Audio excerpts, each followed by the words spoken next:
بسم اللہ الحمد للہ والصلاۃ والسلام علی رسول اللہ وبعد۔ عزیزان گرامی، اس عرصے میں آپ مسلسل دیکھ رہے ہیں کہ میں آپ کے سامنے رمضان مبارک کے خطبوں اور دوسرے کچھ مواقع پر آپ کے سامنے آ رہا ہوں، اور اس کے علاوہ جو ہمارا کبیرہ گناہوں کا جو سیریز ہے اس پر بھی گفتگو مسلسل ہوتی ہے۔ لیکن آج جس خاص موضوع پر میں آپ سے بات کرنا چاہتا ہوں وہ انتہائی اہمیت کا حامل ہے، اور میں چاہوں گا کہ بہت ہی توجہ کے ساتھ اور جس دل سوزی کے ساتھ اور جس ہمدردی کے جذبے کے ساتھ میں آپ سے بات کرنا چاہ رہا ہوں، آپ اسے کسی قدر فالو کرنے کی، اسے سمجھنے کی کوشش کریں گے کہ میں کیا کہنا چاہتا ہوں آپ سے، اور وہ کیا اہمیت کی بات ہے کہ جس کے لیے میں آج آپ سے اس انداز میں مخاطب ہوا ہوں۔ اور اپنی اس گفتگو سے پہلے میں بطور تمہید ایک دو باتیں عرض کرنا چاہوں گا، وہ یہ کہ اللہ تعالیٰ نے ہمارے لیے علم کے سیکھنے کو واجب قرار دیا ہے۔ فرمایا طلب العلم فریضۃ علی کل مسلم و مسلمہ، ہر مسلمان مرد کے لیے اور عورت کے لیے علم کا حاصل کرنا فرض ہے۔ اور علم کے حاصل کرنے کا کیا طریقہ ہے؟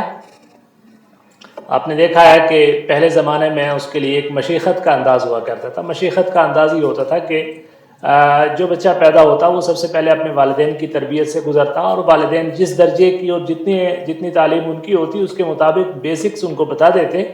اور پھر اس کے بعد کسی شیخ کے پاس تعلیم کی تکمیل کے لیے بھیج دیا کرتے تھے۔ تو ابتدائی طور پر کچھ متون یاد کرائے جاتے، اور ابتدا سب سے پہلے قرآن کریم کی تلاوت کے حفظ سے کی جاتی تھی۔ قرآن کریم کا حفظ، اور اس کے بعد احادیث کے کسی مجموعے کا حفظ، اور پھر اس کے بعد جو یہ تو علوم اصلیہ کہلاتے ہیں، قرآن کریم ہے یا حدیث ہے، اور علوم عالیہ جو اس کے لیے ٹول کے طور پر یا ان علوم کو سمجھنے کے لیے بطور وسیلہ اور مینز کے جو علوم استعمال ہوتے ہیں، جیسے نحو ہے، صرف ہے، اور ادب اور بلاغت اور دوسرے علوم ہیں، وہ سیکھے جاتے تھے۔ اور یہ مشیخت کا طریقہ ہوتا تھا کہ طالب علم مختلف علماء کے پاس سفر کر کے جاتے، کبھی ایک عالم کے پاس، پھر دوسرے کے پاس، پھر تیسرے کے پاس۔ تو یہ ایک طریقہ ہوتا تھا علم کے تلقی کا، علم کے سیکھنے کا۔ اور پھر اس کے بعد جیسے جیسے ترقی ہوئی مسلم ممالک میں بھی اور اسلامی دنیا میں بھی، جو مختلف شہر بغداد اور قرطبہ جیسے شہر ترقی پا گئے، تو اس کے بعد مدارس اور جامعات اور یونیورسٹیاں اور مختلف قسم کے ادارے قائم ہوئے کہ جس میں تعلیم کا ایک ڈسپلن کے تحت سیکھنے کا اور سکھانے کا طریقہ ہوا۔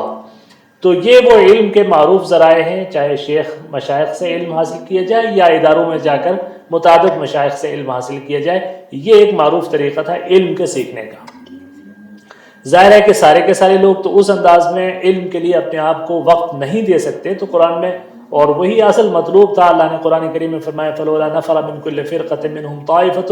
لِيَتَفَقَّهُوا فِي الدِّينِ وَلِيُنذِرُوا قَوْمَهُمْ إِذَا رَجَعُوا إِلَيْهِمْ لَعَلَّهُمْ يَرْجِعُونَ، کہ ایسا کیوں نہ ہو کہ ہر طبقے میں سے کچھ ایسے لوگ ہیں کہ جو دین کے لیے اپنے آپ کو، اور تفقہ فی الدین کے لیے اپنے آپ کو تیار کریں اور سیکھیں اور نکلیں گھر سے، اور پھر اس کے بعد اپنے واپس آ کر اپنے لوگوں کو جو ہے وہی علم سکھائیں تاکہ لوگوں کی اصلاح ہو۔ تو یہ قرآنی منہج تھا علم کے سیکھنے کے لیے، گھر سے باہر نکلنے اور علم کے طلب کرنے کے لیے سفر کرنے کا، اور سلف نے آج تک جو ہے اسی طریقے کو اختیار کیا۔ ایک ایک حدیث کے ٹکڑے کے لیے ایک ایک مہینے کا سفر بھی جو ہے صحابہ کرام نے کیا۔ اس کی بہت ساری مثالیں موجود ہیں موجودہ دور۔ اچھا، پھر اس کے بعد جو لوگ اس ذریعے سے علم حاصل نہیں کر سکتے باضابطہ، اور سارے لوگ، ظاہر ہے یہ فرض کفایہ ہے، سب لوگ اس درجے میں علم حاصل نہیں کر سکتے، تو سماج کا بہت سارا ایسا طبقہ، بہت ساری خواتین اور بہت سارے لوگ ایسے ہیں کہ جو علم کے لیے اس درجے میں نہیں نکل سکتے، تو ان کے لیے یہ تھا کہ وہ ہفتے میں جو جمعے کا خطبہ ہے وہ بھی ایک تعلیم کے وسیلے کے طور پر اسے متعین کیا گیا، اس کے آداب متعین کیے گئے کہ اس کو خطبے میں کس انداز میں بیٹھنا اور اس تعلیم کو اس انداز میں سیکھنا ہے۔ تو یہ ایک طریقہ جو ہے خطبے کے ذریعے، پھر جو ہے دین کی وہ بنیادی چیزیں جو سب کو پتہ ہونی چاہیے، ان کو کسی نہ کسی ذریعے سے سیکھنا ہے۔ جو بھی آپ کے قریب ترین عالم ہے اسے سیکھنا ہمارے اوپر فرض ہے۔ وہ کون سے ہیں کہ جس کے لیے استعمال کیا جاتا تھا مالا بد منہ، یعنی جو بہت ضروری ہیں، ضروریات دین کی چیزیں، وہ کیا ہیں؟ طہارت کے مسائل، کہ آپ کو پاکیزگی کے مسائل آپ کو آنے چاہیے، اور پھر اس کے بعد عبادات میں خاص طور سے نماز، اور روزے کی کچھ ضروری چیزیں، اور بلکہ اس سے بھی پہلے عقیدے کے بنیادی مسائل، عبادات میں طہارت کے بعد عبادات کے دوسرے طریقے، یہ وہ چند چیزیں ہیں کہ جو ہر شخص کے لیے جس کا جاننا لازمی ہے، اور یہ فریضہ تھا چاہے وہ جس ذریعے سے بھی حاصل کرے، اور جو کمی ہوتی ہے وہ رمضان جو ہے جمعے کے خطبوں میں اور اہل علم کے مجلسوں میں حاضری سے وہ ضرورت پوری ہوتی تھی، اور یہ علم کا کہ سیکھنے کا ایک فطری طریقہ تھا۔ لیکن آج کل کیا ہے؟ آج کل ہمارے مسلم دنیا میں مسلمانوں نے تعلیم کو دو خانوں میں بانٹ دیا ہے، دینی تعلیم اور دنیاوی تعلیم۔ اور دینی تعلیم سے مراد صرف اتنا لے لیا گیا ہے کہ بچپن میں مولوی صاحب کے پاس سپارہ پڑھ لیا جائے سیدھے الٹے سیدھے انداز میں، کچھ بنیادی چیزیں، نماز کا کچھ طریقہ اور دعائے قنوت اور شش کلمہ اور یہ چیزیں سیکھ لی، اور اتنا سمجھا جاتا ہے کہ یہ ہمارے لیے کافی، اور پھر اس کے بعد ساری توجہ دنیاوی علوم کے حصول اور اس کے کیریئر بنانے کے سلسلے میں ساری مشقتیں، ساری محنتیں، سارا انویسٹمنٹ اسی کے لیے کیا جاتا ہے اور ساری توجہ وہ ہوتی ہے۔ لیکن یہ دین اسلام چونکہ فطرت کی پکار ہے، اور فطرت کی اس پکار پر ہر انسان زندگی میں کبھی نہ کبھی تو لبیک کرتا ہے اور اسے لوٹنا ہوتا ہے۔ ہمارے یہی نوجوان کہ جن کے والدین ان کے لیے کسی دینی تعلیم کا بہت اچھا انتظام نہیں کر پاتے اور کرنا چاہتے بھی نہیں ہیں، اور ان کی ساری توجہ دنیا کی ہوتی ہے، اور وہ دنیاوی تعلیم کے مختلف مراحل سے گزرتے ہوئے جب کبھی ان کے کانوں میں کوئی اچھی بات پڑتی ہے، اور جب انہیں اپنی شناخت اور اپنی پہچان اور اپنی آئیڈینٹی کا احساس ہوتا ہے کہ ہم کس مذہب سے وابستہ ہیں، اس مذہب کی بنیاد کیا ہے، قرآن کیا ہے، اور خاص طور سے آج کے دور میں جب اسلام دشمن طاقتیں اسلام کو کٹہرے میں رکھنے کی کوشش کرتی ہیں، تو ہمارے نوجوانوں کو بھی فکر ہوتی ہے کہ ہم جانیں تو صحیح کہ ہمارا دین کیا ہے، اور وہ دین کی طرف لوٹتے ہیں۔ اب جب وہ دین کی طرف لوٹتے ہیں، دین سیکھنا چاہتے ہیں، تو وہ ذریعہ کیا استعمال کریں؟ یہاں گڑبڑ ہوتی ہے۔ اور یہاں کیا گڑبڑ ہوتی ہے؟ یہاں وہ چیز ہوتی ہے کہ جو آج کی ہماری اس گفتگو کا موضوع ہے، وہ ہے سوشل میڈیائی فطریں۔ اب سوشل میڈیا ہمارے لیے علم حاصل کرنے کا سب سے بڑا ذریعہ بن گیا ہے۔ گوگل ہمارا سب سے بڑا مفتی ہے، اور وہی سب سے بڑا شیخ ہے، اور اسی کے ذریعے ہم جو ادھورا علم حاصل کرتے ہیں، اس کے نتیجے میں جو فتنے پروان چڑھتے ہیں، وہ ہماری گفتگو کا موضوع اور وہ ہماری فکر بندی کا موضوع ہے۔ دیکھیے، میں آپ سے ایک بات عرض کروں گا کہ قرآن کریم اسلام کی بنیاد ہے، حدیث نبوی اسلام کی بنیاد ہے، اور یہ قرآن کریم جو رہتی دنیا تک کی انسانیت کے لیے اللہ تعالیٰ کا آخری فرمان اور آخری خطاب ہے۔ آپ تصور کیجئے کہ یہ ہم تک پہنچا کس ذریعے سے ہے۔ یہ لوح محفوظ سے اللہ رب کریم نے حضرت محمد صلی اللہ علیہ وسلم کے قلب اطہر پر جو نازل کیا ہے، اس کے لیے روح القدس، روح الامین، سید الملائکہ حضرت جبریل کا انتخاب کیا گیا، اور ان کا یہ کام تھا کہ اس وحی کو محمد رسول اللہ صلی اللہ علیہ وسلم تک پہنچائے۔ اور آپ صلی اللہ علیہ وسلم تک جب اس امانت کو پہنچایا گیا تو اللہ نے فرمایا کہ ان علینا جمعہ و بیانہ، اس قرآن کو جمع کرنا، آپ کے سینے میں سے مستحکم کرنا، اور اسے بیان کرنے کے لیے آپ کو یہ بیان کرنا جو ہے، یہ بھی ہماری ذمہ داری ہے کہ آپ کس طریقے سے اسے بیان کریں گے۔ اور وہ بیان کے لیے اللہ تعالیٰ نے رسول کریم صلی اللہ علیہ وسلم کو وہ حکمت عطا فرمائی، اس کے وَيُعَلِّمُهُمُ الْكِتَابَ وَالْحِکْمَةَ، اور نبی کے منصب میں یہ چیز شامل ہوگی، ان کی ڈیوٹی میں یہ چیز شامل ہوگی کہ اس قرآن کریم کو جو اللہ نے آپ تک جو ہے نازل فرمایا ہے، اسے آپ نے اپنی امت تک پہنچانا ہے، اسے اس کی تفہیم اور اس کی جو ہے تعلیم دینی ہے، اور وہی تعلیم جو ہے حدیث کہلاتی ہے۔ اور اللہ نے فرمایا وَيُعَلِّمُهُمُ الْكِتَابَ وَالْحِکْمَةَ، اور رسول کریم صلی اللہ علیہ وسلم نے فرمایا الا انی اوتیت القرآن ومثلہ معہ، مجھے قرآن کریم بھی دیا گیا ہے اور قرآن کے برابر دیا گیا ہے کچھ اور بھی۔ اور اس چیز کی مزید وضاحت اللہ تعالیٰ نے قرآن میں فرمائی کہ وما ينطق عن الهوى ان هو الا وحی یوحیٰ، کہ یہ نبی اپنی طرف سے کچھ بھی نہیں کہتے، یہ تو اللہ کی طرف سے وحی ہوتی ہے کہ جو آپ صلی اللہ علیہ وسلم بیان کرتے ہیں۔ اور ایک موقع پر اللہ کے رسول صلی اللہ علیہ وسلم نے کوئی چیز فرمانی چاہی، تو صحابہ نے محسوس کیا کہ اس وقت اللہ کے رسول صلی اللہ علیہ وسلم غضب کے عالم میں ہیں، اور اس وقت شاید جو چیز آپ لکھوانا چاہ رہے ہیں وہ لکھنی مناسب نہیں ہے، تو آپ نے فرمایا کہ لکھو اس رب کی قسم کی جس کے قبضہ قدرت میں میری جان ہے، لا یخرج منی الا الحق، حق کے علاوہ میری زبان سے کوئی اور لفظ نہ نکلے گا، میں غضب میں لکھوں بولوں یا رضا میں بولوں، میری طرف سے نکلا ہوا ہر جملہ جو ہے وہ اللہ کی تائید سے ہوتا ہے۔ چنانچہ رسول کریم صلی اللہ علیہ وسلم کے جو احکامات اور جو فرامین تھے وہ حدیث کی صورت میں مدون ہو کر ہمارے تک آج تک پہنچے۔ تو یہ اسلام ایک انتہائی پیور قسم کے ایک ذریعے کے ذریعے لوح محفوظ سے حضرت جبریل تک، حضرت جبریل سے محمد رسول اللہ صلی اللہ علیہ وسلم تک، اور محمد رسول اللہ صلی اللہ علیہ وسلم سے صحابہ تک، اور صحابہ سے پھر تابعین، اور اس طریقے سے وہ جیل بعد جیل، ایک نسل کے بعد دوسری نسل سے لے کر آج تک ہم تک وہ پہنچا ہے یہ دین اور یہ اسلام۔ اور اللہ کے رسول صلی اللہ علیہ وسلم نے صحابہ کی اس امانت کے سلسلے میں اس قدر تربیت کی تھی کہ وہ بھوک اور پیاس کی پرواہ کیے بغیر، اپنی ضروریات کی پرواہ کیے بغیر ہمیشہ اللہ کے رسول صلی اللہ علیہ وسلم کے دامن سے وابستہ رہتے اور یہ علم سیکھا۔ حضرت ابو ہریرہ رضی اللہ تعالیٰ عنہ کے سلسلے میں ہے کہ انہوں نے اپنے ذات کو اس حد تک وقف کر لیا تھا اس خدمت کے لیے کہ ایک موقع پر شدت بھوک سے وہ بے ہوش پڑے تھے، اور کسی نے سوچا ان کو مرگی کا دورہ آیا ہے، تو کسی نے کچھ سنگایا، کسی نے کچھ سنگایا، صرف سیدنا ابوبکر صدیق وہ شخص تھے کہ جو سمجھ گئے کہ ان کو بھوک کی تکلیف ہے، اور ان کو گھر لے جا کے ان کو کھانا کھلایا۔ اس طرح کے لوگوں نے، اور پھر صحابہ نے بعد میں اس علم کو جو ہے آگے کس طریقے سے پہنچایا، کیا محنتیں کی ہیں، وہ ایک طریقہ صحابہ کرام کا اللہ کے رسول صلی اللہ علیہ وسلم کی تربیت کے نتیجے میں تھا۔ اور اس میں کتنا مبالغہ کیا جاتا تھا کہ کوئی بھی چیز اللہ کے رسول صلی اللہ علیہ وسلم کی زبان سے ایگزیکٹ جب تک نہ نکلی ہو اس کو آگے بیان نہیں کرنا ہے۔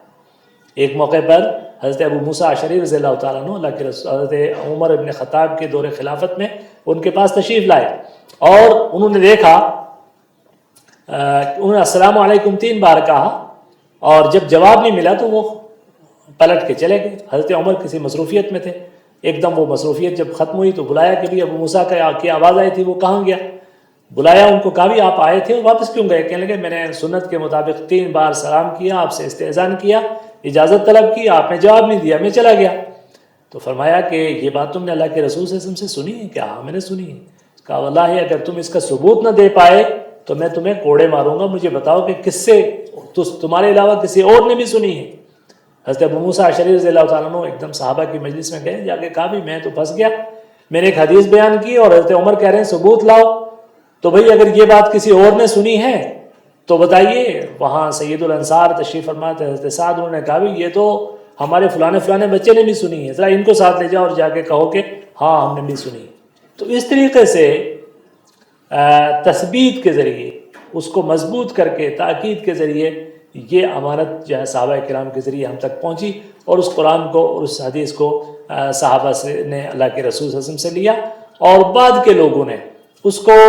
انتہائی امانت کے ساتھ ہم تک پہنچایا ہے۔ اور آج اگر یہ جو بنیادی سورسز ہیں قرآن اور حدیث، وہ ہمارے نزدیک اس وقت شک کا ایک موضوع بن چکے ہیں۔ سب سے زیادہ فکر مندی اور افسوس کی بات ہے، آپ کو پتہ ہے کہ ہمارا جو دین ہے اس کے جو سورسز ہیں، اس کے جو مصادر ہیں، یعنی جس کے ذریعے ہم نے یہ دین حاصل کیا ہم نے، یا جس کے بنیاد پر ہم نے اپنا علم اور دین جو ہے وہ اس پر عمل کرنا ہے، اس کے 2 بنیادی سورسز ہیں۔ ایک ہیں مصادر اصلیہ، اصلی مصادر میں قرآن کریم، سنت نبویہ اور اجماع امت۔ قرآن کریم، سنت نبویہ اور اجماع امت۔ اور اجماع امت کیا ہے؟ وہ صحابہ کرام کا اجماع جو کتاب و سنت کے دلائل پر قائم ہو اور اس سے جس کی تائید ہوتی ہو، وہ اجماع ہمارے لیے حجت ہے، اور وہ مصادر اصلیہ ہیں کہ جن کے ذریعے ہم نے اس علم کو اپنے جو ہے دین کی زندگی پر چلنا ہے۔ اور دوسرا مصدر جو ہے وہ مصدر فرعی کہلاتا ہے، وہ ہے جن کو ہم مصادر عقلیہ کہتے ہیں، اور اس میں 2 چیزیں ہیں، ایک عقل سلیم ہے، عقل صحیح ہے، اور ایک فطرت سلیمہ ہے۔ کیا ہے کہ جو عقل ہے، اللہ تعالیٰ نے جو عقل سلیم ہمیں عطا کی ہے، اور جو ہماری فطرت سلیمہ ہے جس پر اللہ تعالیٰ نے انسانوں کو پیدا کیا ہے، وہ اس کو ہم بطور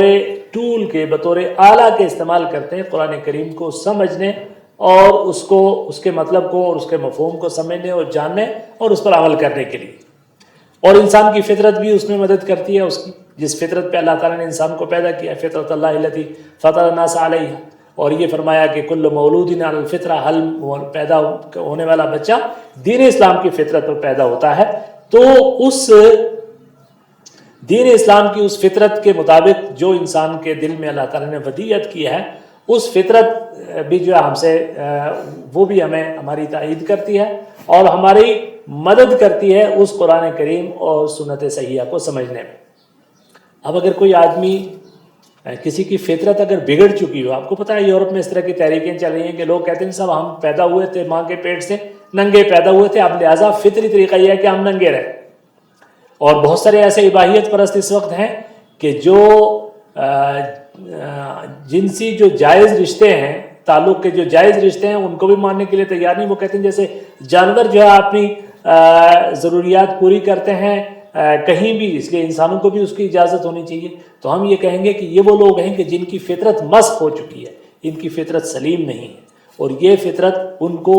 کتاب و سنت کو سمجھنے میں مددگار ثابت نہیں ہو سکتی، اس لیے کہ ان کی فطرت مسخ ہو چکی ہے۔ اسی طریقے سے کسی لوگوں کی اگر عقل جو ہے وہ عقل جو ہے معوف ہو چکی ہے، اور یہاں لوگ اپنے عقل کا استعمال کر کے اس وقت شرک بھی کر رہے ہیں، لوگ اپنے عقل کا استعمال کر کے اس وقت جو ہے چوہے اور مختلف قسم کے جانوروں کی بھی پوجا کر رہے ہیں، لیکن وہ ان کی عقل سلیم نہیں ہے، وہ عقل صحیح نہیں ہے، فطرت سلیمہ نہیں ہے۔ جو عقل سلیم اور فطرت سلیمہ ہے وہ بھی گویا ہمارے لیے ایک ٹول اور ایک ذریعہ ہے دین کو سمجھنے کا اور کتاب و سنت کے ان احکامات کو سمجھنے کا۔ اب ہوتا کیا ہے کہ ان دو مصادر کو حجت ماننے کے سلسلے میں، اس کو بنیاد ماننے کے سلسلے میں،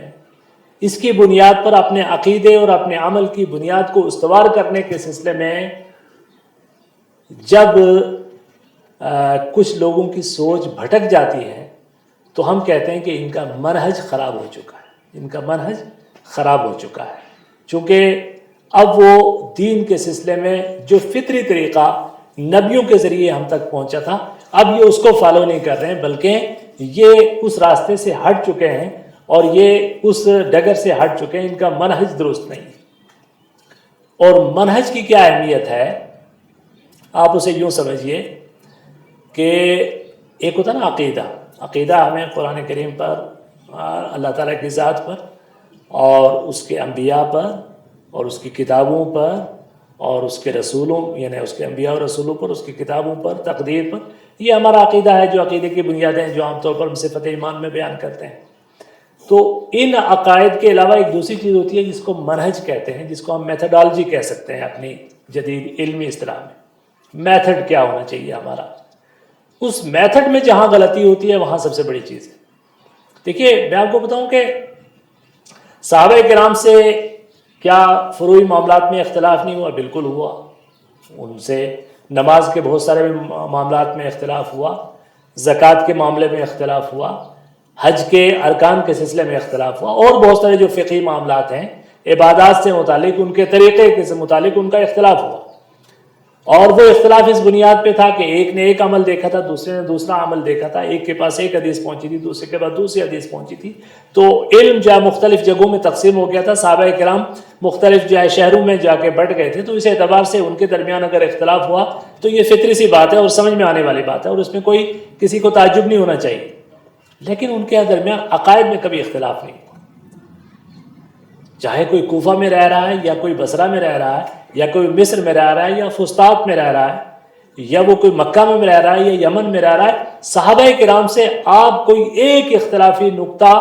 عقیدے کے سلسلے میں نہیں پائیں گے، اللہ کی ذات کے بارے میں، اس کے صفات کے بارے میں، اس کی الوہیت، اس کی ربوبیت، اور پھر اس کے بعد اس عقیدے کے کسی مسئلے میں ہمارے جو صحابہ کرام ہیں ان کے درمیان کوئی اختلاف نہیں ہوتا۔ کیوں بھئی؟ اس کا کیا سبب ہے کہ ان کے درمیان اختلاف کیوں نہیں ہوتا تھا؟ اس لیے کہ وہ کچھ چیزوں پر متفق تھے۔ وہ متفق تھے کس چیز پر؟ کہ وہ اس مصدر کے سلسلے میں ان کا اتفاق تھا کہ ہمارے عقیدے، ہمارے ایمان، ہمارے مسائل کی بنیاد قرآن ہے اور رسول کریم صلی اللہ علیہ وسلم کی سنت ہے اور امت کا اجماع ہے۔ چونکہ وہ اس اپنی اصل سے وابستہ تھے لہٰذا ان کے درمیان کوئی اختلاف نہیں ہوتا تھا۔ ان کا منہج ایک تھا، میتھڈالوجی الگ نہیں تھی، اور اس کے بعد ان کی نیت درست تھی۔ یعنی تین چیزیں تھیں، ایک تو یہ ہے کہ مصدر کے بارے میں ان کو پتا تھا ایک ہی ہے، کتاب و سنت اور اجماع، اور اس کے بعد ان کو یہ پتا تھا کہ ہمارا منہج ایک ہے، اور اس کے بعد ہمیں پتا تھا کہ ان کی نیت جو ہے اللہ تعالیٰ کا قرب حاصل کرنا تھا، اور اللہ تعالیٰ کے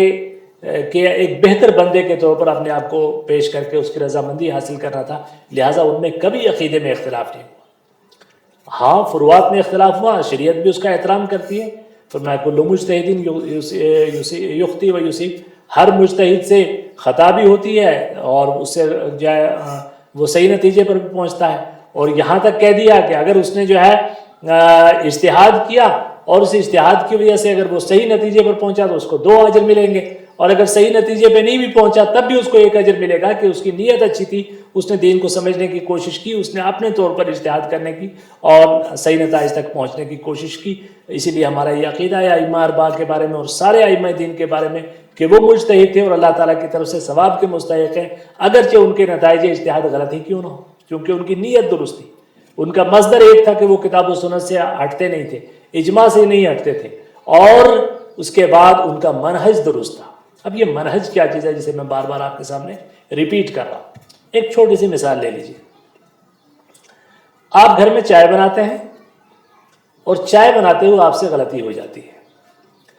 کبھی صاحب پتی زیادہ پڑ گئی، کبھی آپ سے چائے زیادہ پڑ گئی، اس میں آپ نے دودھ زیادہ پڑ گیا، چینی زیادہ پڑ گئی، تو ظاہر ہے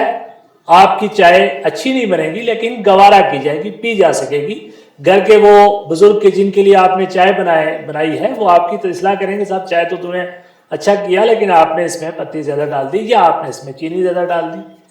تو گویا آپ کے بنانے میں یہ غلطی تھی لیکن چلیے یہ گوارا ہے۔ لیکن اگر آپ یہ میتھڈ بنا لیں کہ صاحب میں نے جو چائے بنانی ہے اس میں پتی نہیں ڈالوں گا، بالکل چائے بنا کے دوں گا لیکن اس میں پتی نہیں پڑے گی،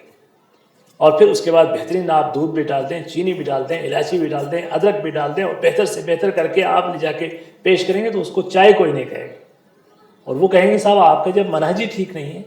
آپ اس میتھڈ کو ہی فالو نہیں کر رہے ہیں جو چائے بنانے میں یوز ہوتا ہے، آپ اس میتھڈ کو فالو نہیں کر رہے جو چائے بنانے میں یوز ہوتا ہے، نتائج غلط ہوں گے آپ کے۔ آج کے دور میں ہم نے جن لوگوں کو دین کے لیے اپنا استاد مان لیا ہے، دین سیکھنے کے لیے جن کی طرف رجوع کر رہے ہیں، جن یوٹیوبرز کی طرف، سوشل میڈیا کے اکاؤنٹس پہ جو لوگ سرگرم ہیں، آپ کو دیکھنا ہوگا کہ ان کا منہج درست ہے کہ نہیں۔ وہ ان انگریڈینٹس میں کتاب اور سنت اور اجماع کے سلسلے میں کسی ایک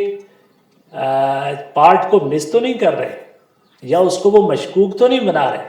حقیقت یہی ہے۔ آپ دیکھیے اس وقت کہ ہم جو ہے ہم نے اس علم دین کو آسان سمجھ لیا ہے۔ حضرت محمد بن سیرین رحمۃ اللہ علیہ فرماتے تھے ان ھذا العلم دین، یہ علم کیا ہے؟ یہ دین ہے۔ اور جو میں نے پہلے بتایا تھا نا کہ اس کا سلسلہ کہاں سے آیا ہے؟ اللہ سے، حضرت جبریل کے واسطے سے، اور محمد رسول اللہ صلی اللہ علیہ وسلم کے قلب اطہر پر،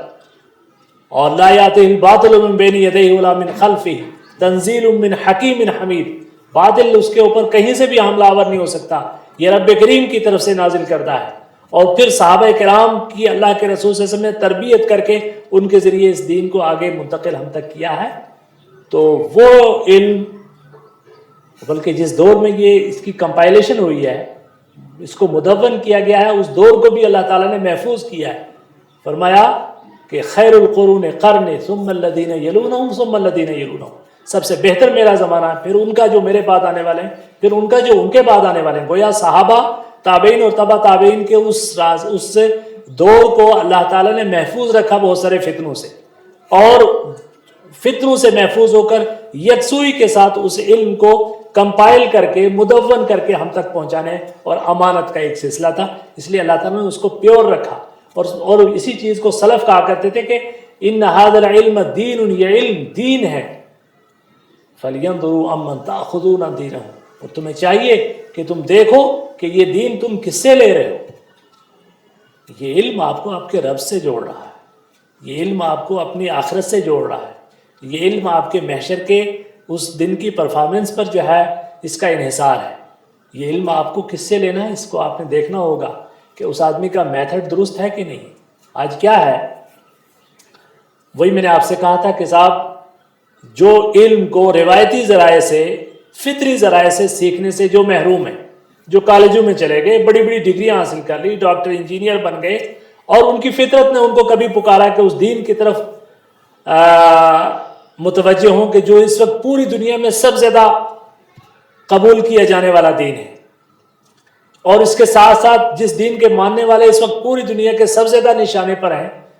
ان کو بھی یہ اس چیز کا توجہ ہوتی ہے کہ ہم اس دین کی طرف پلٹیں. تو پھر وہ کہاں سے پلٹتے ہیں؟ وہ جنابتے ہیں جا کے گوگل کی طرف رجوع کرتے ہیں. گوگل کبھی ان کو پہنچا دیتا ہے کسی قادیانی کے پاس, کبھی گوگل ان کو جو ہے پہنچا دیتا ہے کسی گور شاہی فتنے کے ساتھ کی طرف, کبھی جو ہے کسی مرزا کے پاس, کبھی کسی فلانے کے پاس, کبھی فلانے اور دھماکے کے ساتھ, اور ہمیں نہیں پتا ہوتا اس کے 1 لیکچر سے 2 لیکچر سے 3 لیکچر سے ہمیں نہیں پتا چلتا کہ اس کا منہج کیا ہے. ابھی ایک بڑی شخصیت کا انتقال ہوا ہے جنہوں نے دین کی بڑی خدمت کی ہے, بہت اچھی کتابیں لکھی ہیں, مولانا وحید الدین خان صاحب. ابھی جب ان کی وفات ہوئی ہے اور آج جب ان کے افکار اور نظریات کے سلسلے میں جو خلاصے آنے لگے ہیں, خاص طور سے ڈاکٹر حافظ محمد زبیر جو پاکستان کے ایک بڑے اسکالر ہیں, انہوں نے جو ان کی نظریات پر جو ایک بہت ہی معتدل اور انتہائی سائنٹیفک اسلوب میں بہت خوبصورت کتاب لکھی ہے, اس کو آپ پڑھیے تو آپ سر دھن کے رہ جاتے ہیں کہ یہ مولانا جن کو ہم دین کا اتنا بڑا خادم سمجھتے تھے, یہ دین کے سلسلے میں کتنے بڑے مغالطوں کے شکار تھے. اسی طریقے سے جو ہے آپ اس طرح کے بہت سارے نام ہیں کہ میں کہتا ہوں دیکھیے صاحب, کچھ لوگ اپنی بہتر انداز بیان کے ذریعے آپ کے کانوں تک رسائی حاصل کر لے جاتے ہیں, بہت اچھی گفتگو بھی کر لیتے ہیں, لیکن دیکھنا ہوتا ہے. دیکھیے میں آپ سے عرض کروں کہ یہ دین ہم تک جو پہنچا ہے نا, بہت اچھے طریقے سے پہنچا ہے. خلیفہ عبد الملک جو ہے بذات خود جو ہے ایک اچھا بہت بڑا اسکالر بھی تھا اور خلیفہ بھی تھا, اموی خلیفہ. اور بلکہ حضرت امام مالک رحمہ اللہ نے شاید یہ بات بھی کہی تھی کہ میرے بعد اگر فتوے کے سلسلے میں رجوع کرنا ہو تو عبد الملک کی طرف رجوع کرو, اتنا وہ شخص عالم تھا. تو اس کے بارے میں کہتے ہیں کہ ان کے پاس ایک آدمی آیا جو کسی بدعتی فرقے کا بانی تھا, اور اس نے اپنی گفتگو اتنے خوبصورت انداز میں پیش کی کہ عبد الملک نے فوراً متوجہ ہو کے کہا کہ جلدی سے جو ہے وہ جلاد کو بلاؤ اور اس کی گردن اڑا دو. اور اس کی گردن اڑا دی گئی. انہوں نے کہا بھی آپ نے اتنی جلدی کیوں؟ کہا اس آدمی میں, اس کی زبان میں اتنا جادو تھا اور اتنی تاثیر تھی اور گفتگو کرنے کا انداز اتنا زبردست تھا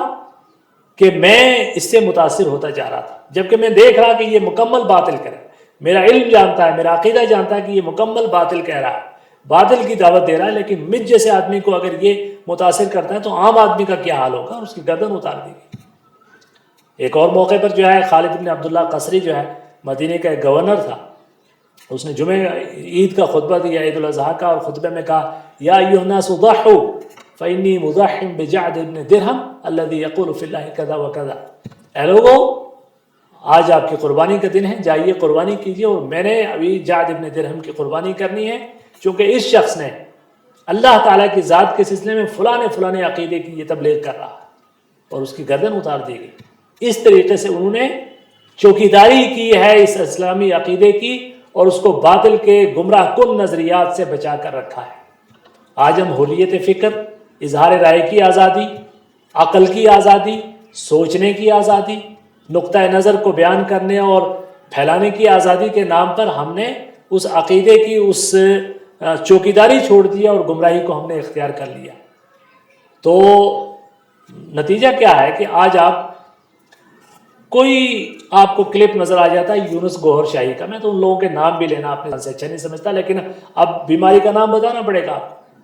فرینچ کٹ ایک گنجا سا شخص ہے, اور کچھ اس کی باتیں بڑی اپیلنگ ہوتی ہیں اور بڑا برہنہ انداز ہے اس کے گفتگو کا. اور میں نے دیکھا کہ بہت سارے جو ہمارے نوجوان اس کی چیزوں کو ہمارے دعوتی گروپوں میں شیئر کر رہے ہیں. وہ نہیں جانتے کہ یہ شخص ہے کیا ہے. یہ پیر ریاض گوہر شاہی کا بیٹا ہے. ریاض گوہر شاہی جس نے اپنے آپ کو مہدی ہونے کا اعلان کیا, جس نے اپنی کتاب روحانی خزائن میں اپنی زندگی کے سارے معاملات لکھے ہیں. وہ آدمی چور بھی رہا, وہ نشیڑی بھی رہا, اس نے ساری برائیاں کی, پھر اس کے بعد وہ پیری مریدی کے چکر میں کس طریقے سے اس نے کیا اور لوگوں کو گمراہ کیا, اور مختلف قسم کی فارن کی ایجنسیاں جو ہے اس کی طرف متوجہ ہوئی, اس کی فنڈنگ ہوئی, کیسے کیسے ہوا. اور پاکستان کے تمام مکاتب فکر, ایک تو ہوتا ہے نا بھی ہم تفریح میں ایک دوسرے کو کافر کہتے ہیں, دیوبندی بریلوی کو, بریلوی دیوبندی کو, بریلوی اہل حدیث کو, یہ ایک دوسرے کو تفریحی طور پر کافر کہتے ہیں. وہ تو ایک مولوی کہتا ہے, دوسرا اس کی تردید کرتا ہے. نہیں, سارے ہی مکاتب فکر نے متفقہ طور پر ریاض گوہر شاہی اور اس کے فرقے کو, جس کا وہ مہدی فاؤنڈیشن کے نام سے شاید امریکہ سے وہ رن کر رہا ہے, اس کو گمراہ، زندیق اور کافر قرار دیا۔ اسی طریقے سے اور بہت سارے فتنے ہیں۔ ابھی ایک فتنہ ہے، خیر یہ سوشل میڈیا پہ ابھی وہ نہیں آیا، صرف کتابوں کی حد تک ہے، راشد شاذ جو قرآن کریم سنت نبویہ کا صراحتاً جو ہے منکر ہے، منکر حدیث ہے۔ اسی طریقے سے آپ کے جو ہے پاکستان میں کچھ اور شخصیات ہیں کہ جن کے کچھ پہلو بہت مفید ہیں، اور انہی پہلوؤں کے ذریعے آپ گویا شکار ہوتے ہیں، جیسے جاوید احمد غامدی صاحب ہیں،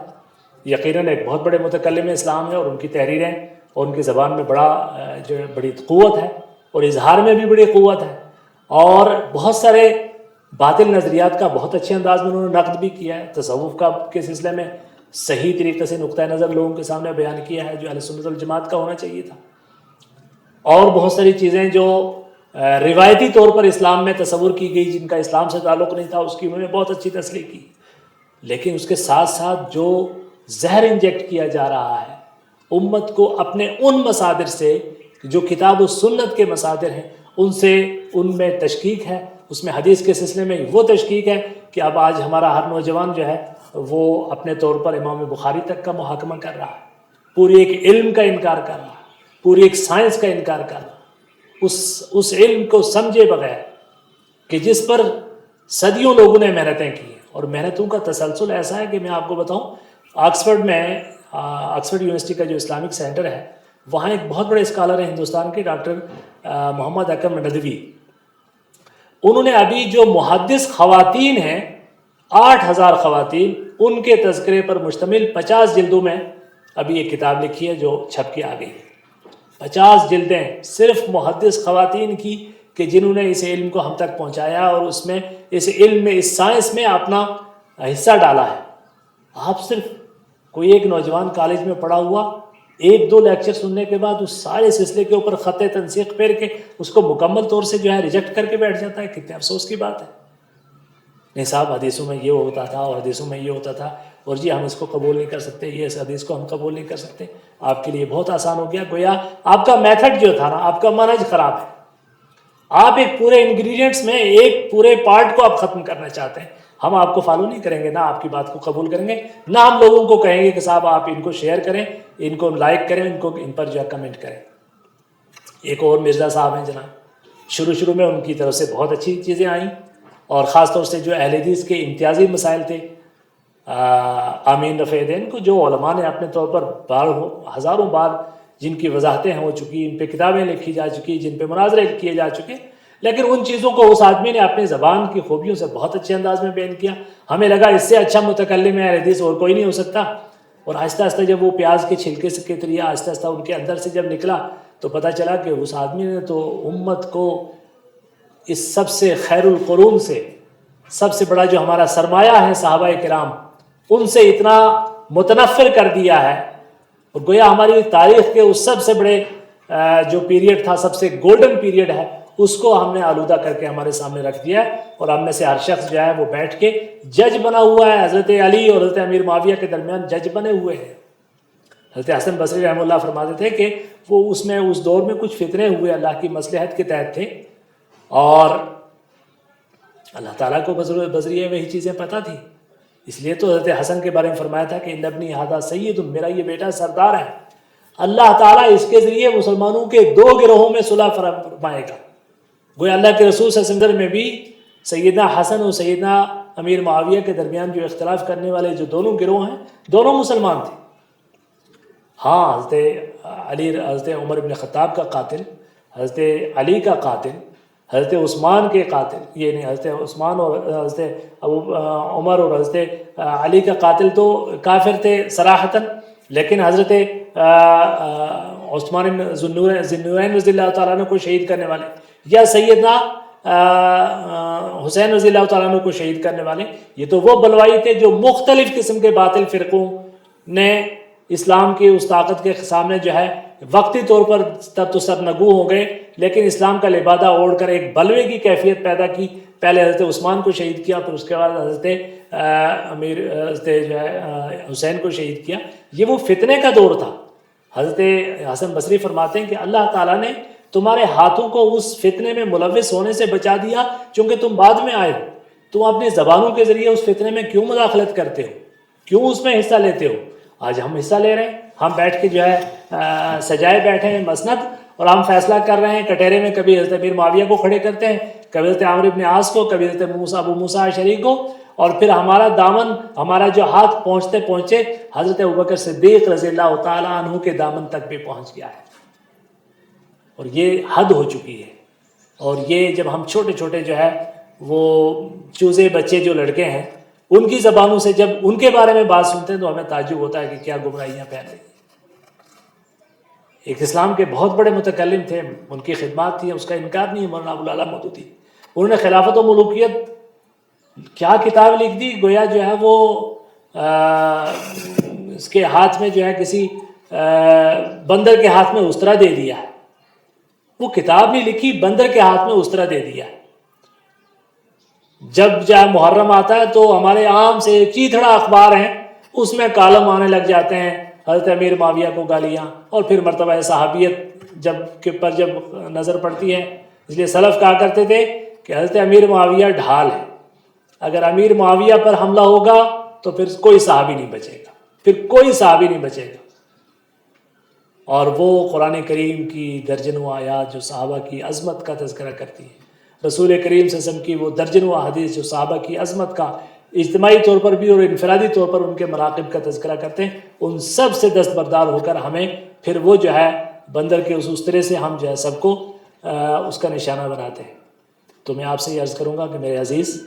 آپ کو اللہ نے اگر آپ کے دل میں یہ جذبہ پیدا کیا ہے کہ آپ اپنے دین کی طرف لوٹیں،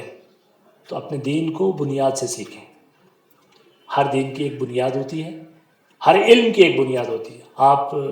کسی بھی لینگویج کو پڑھتے ہیں تو سب سے پہلے آپ اس کے الفابیٹ کے سسٹم کو سمجھتے ہیں۔ جب آپ میتھس پڑھتے ہیں تو آپ اس کے سلسلے میں سب سے پہلے اس کے نمبر سسٹم کو سمجھتے ہیں، پھر آگے بڑھتے ہیں۔ آپ چوٹی سے کسی علم کو نہیں پکڑا کرتے، آپ ابتدا سے پڑھا کرتے ہیں۔ آپ آرڈر آف پریفرنس کے خلاف نہ کریں، آپ بنیاد پکڑیں۔ آپ سب سے پہلے قرآن کریم کو سیکھیں، اور ان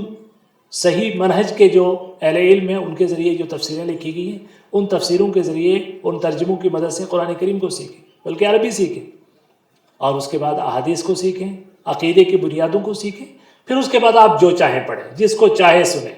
چونکہ آپ کے اندر ایک قوت تمیز پیدا ہو جائے گی، آپ سمجھ پائیں گے کہ کون صحیح کہہ رہا ہے، کون غلط کہہ رہا ہے۔ ہم آپ کی عقل پہ پردہ نہیں لگاتے، ہم آپ کی عقل پہ پہرا نہیں بٹھاتے، ہم آپ کی عقل کا بھی احترام کرتے ہیں، آپ کی ذہانتوں کا بھی اعتراف کرتے ہیں، لیکن آپ کی ذہانتیں اس وقت تک ناقص رہیں گی جب تک آپ کسی منہج کے تحت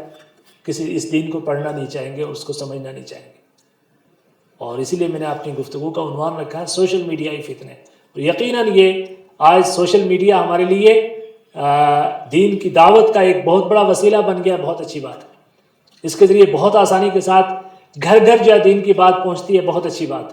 لیکن کتنا نقصان ہو رہا ہے اس پر کبھی آپ غور کیجئے۔ اور یہ کچھ چیزیں تھیں،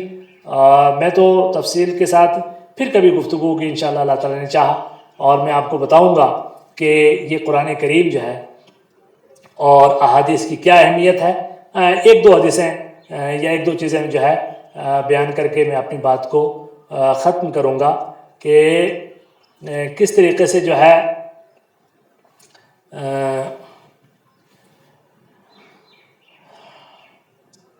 اللہ تعالیٰ نے قرآن کریم میں کیا چیز فرمائی ہے کہ ما آتاکم الرسول فخذوہ وما نہاکم عنہ فانتہوا، جو اللہ نے تمہیں دیا ہے اسے لے لو، اور جس سے روک دیا ہے رک جاؤ، ٹھیک ہے۔ اور اس کے بعد جو ہے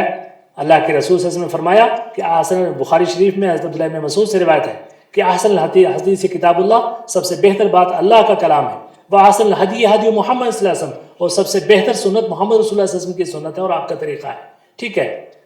وشر الامور محدثات، اور سب سے برا طریقہ جو ہے نئے جو ہے دین میں نئی ابتدائیں ہیں، وَإِنَّمَا تُوعَدُونَ لَآتٍ وَمَا أَنْتُمْ بِمُعْجِزِينَ۔ اور ایک اور حدیث جو حضرت مقدام بن معدی کرب سے ہے، ترمذی میں ہے، الا هل عسى رجل يبلغ الحديث عني يبلغ الحديث عني، ہو سکتا ہے کہ ایک ایسا شخص بھی ہو کہ جس تک میری حدیث پہنچے، وهو متكئ على اريكته، وہ اپنے ٹیک لگائے ہوئے جو ہے وہ اپنے صوفے پر اور اپنے گدے پر بیٹھا ہے، اور کہتا فیقول بیننا وبینکم کتاب اللہ، ہمارے اور تمہارے درمیان کتاب اللہ وہی کافی ہے، فما وجدنا فی حلالا استحللناہ، اس میں جو حلال ہوگا اس کو ہم حلال سمجھیں گے، وما وجدنا فی حراما حرمناہ، اور اس میں جو حرام ہوگا اس کو ہم حرام کہیں گے۔ وانما حرم رسول اللہ کما حرم اللہ، اور اللہ کے رسول نے فرمایا کہ جو رسول اللہ نے حرام کیا ہے گویا وہ اللہ نے بھی حرام کیا ہے۔ اور ابھی صرف ایک ہفتہ ہوا ہے، ایک ویڈیو کلپ بہت مشہور ہوئی تھی جاوید احمد غامدی صاحب کی، جس میں وہ گدھے کے بارے میں بات کر رہے ہیں، اور انہیں کچھ کرائٹیریا قرآن کی آیات کی روشنی متعین کیے کہ کچھ پرندے ہوتے ہیں، کچھ چرندے ہوتے ہیں، کچھ درندے ہوتے ہیں، اور فلانی چیز حلال ہے، فلانی چیز حرام ہے، اور اس میں گدھے کو شمار کر کے کہا کہ نہیں صاحب کرائٹیریا میں یہ اس کرائٹیریا میں فال کرتا ہے جو جائز ہے، لہٰذا آپ گدھا آپ کے لیے حلال ہے، گویا گدھا بھی حلال کر دیا۔ ہمارے گاؤں دیہات میں ایک مثل کہی جاتی ہے کہ جہاں فلانا ملا نور جمال وہاں کھوتا گدھا سب حلال، اب وہ کھوتے تک کو بھی حلال کر دیا اپنے عقل کے ذریعے۔ اور اللہ کے رسول صلی اللہ علیہ وسلم کی جو واضح ترین حدیث ہے کہ جس میں اللہ کے رسول صلی اللہ علیہ وسلم سے یہ چیز آئی ہے کہ آپ نے خیبر کی فتح کرنے کے بعد دو چیزیں جو ہے مسلمانوں کے لیے حرام کی، ایک جو ہے متع والا نکاح، اور دوسرا جو ہے گدھوں کا گوشت۔ اور اب ظاہر ہے ان کے میتھڈ میں، ان کی اس میتھڈالوجی میں، یا ان کے اس منہج میں حدیث کی اگر وہ اہمیت ہوتی تو یہ کم از کم وہ یہ بات نہ کہتے، لیکن ظاہر یہ وہی ہے چائے کہ جس میں پتی نہیں ڈالی گئی اور باقی سارا کچھ آپ کے سامنے پروس دیا گیا ہے۔ تو میں سمجھتا ہوں کہ میں جو بات آپ تک کہنا چاہتا تھا، اور جس وجہ سے آپ خاص طور سے میں آج آپ سے مخاطب ہوا، میں اپنی اس بات کی ترسیل، اس کی ابلاغ اور اس کو کمیونیکیٹ کرنے میں آپ تک اگر میں کامیاب ہو گیا ہوں تو اللہ تعالیٰ کا شکر ہے، اور اگر مجھ سے کوئی کمی ہوئی ہے یا خود مجھ سے کسی جو ہے بیان کرنے میں کوئی کوتاہی یا میرا اپنا کوئی پوائنٹ جو ہے درست نہیں ہے اصل کے اعتبار سے، تو اللہ تعالیٰ مجھے معاف کرے۔ تو آخر دعوانا الحمدللہ رب العالمین۔